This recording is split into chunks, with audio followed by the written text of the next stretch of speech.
was the understanding I have is that you assume each person's competence before they type with you. I'm going to stop there because that is absolutely correct. I do assume that. I do. I assume that everybody is smart and that they're trapped in their body and that they're not able to communicate, and that's what's holding them back. Okay? So you're absolutely right. The way I understand it, some are more robust than others about participating. And to be honest with you, everybody that I've worked with so far, John, has initially struggled at the beginning because they're resistant. They've never had the ability to communicate, and it's kind of scary, really, for most people. And even in the beginning, remember how many times you got up and ran to the other room, especially when we were talking about personal things, because sometimes that can be scary, especially for someone who's not really used to communicating. Okay? So that does make a big difference.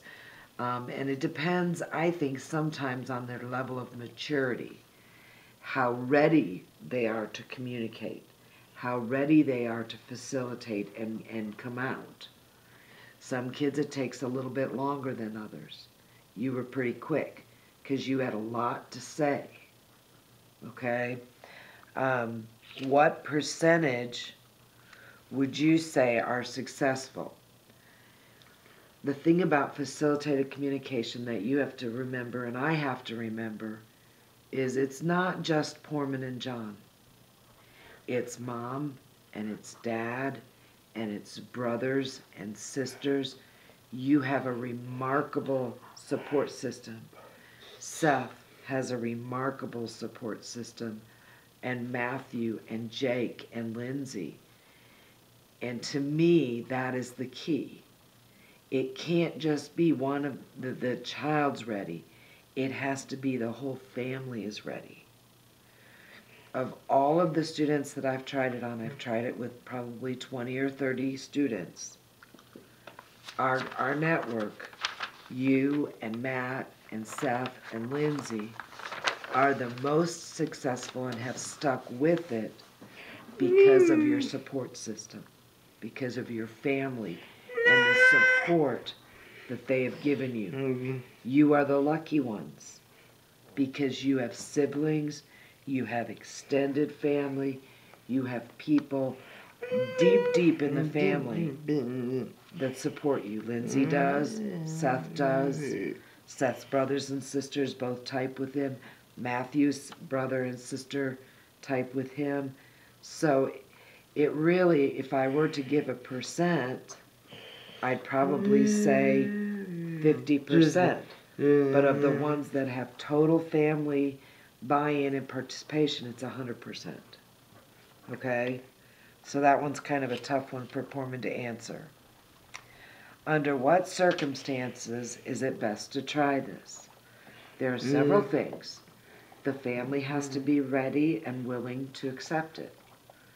And the person typing, the person that's speaking, has to be willing to speak, okay? And so those circumstances are the very best when they're as mature and ready as you were. However, I believe if we could reach some children that are younger, that maybe we could invest in them and they would be starting sooner. You and Seth and Matthew were a little bit older. Lindsay's a little younger, and she's doing a good job. And Jake is a little younger. I think that if we can hit the younger guys and girls, that would be the best. Unfortunately, sometimes they're not quite ready. They have to reach a point where they're willing to let the walls come down and let people inside. You were there. You were there. John was there. John was ready. and mom and dad were ready, and your brothers and sisters were ready. And because of that, the circumstances were just right. Okay?